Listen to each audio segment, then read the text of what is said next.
নির্বাক মিজানুর রহমান শুধু চোখ দিয়ে পড়ছে পানি। পাহাড় দোষে হারিয়েছেন স্ত্রী ও 2 সন্তানকে।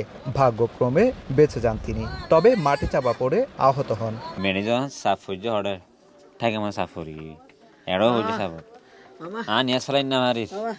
ও বাবলা হয়ে রে ভাই রে মারা ডাকিয়ে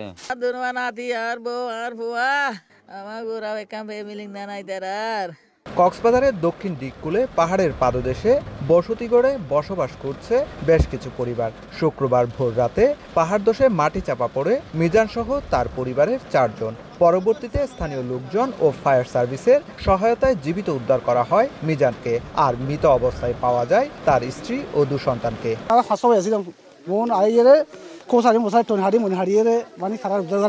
সবাই সরে গেছে, মানে ওরা স্মরণে আর কি, সরবার মতো পরিস্থিতি ছিল না, ওই জন্য যাইতে চাইছিল না আর কি।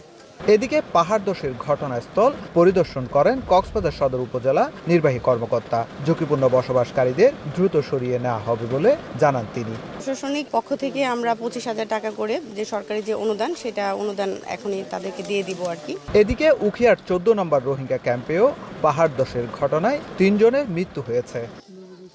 সুজাউদ্দিন রুবেল, সময় সংবাদ, কক্সবাজার।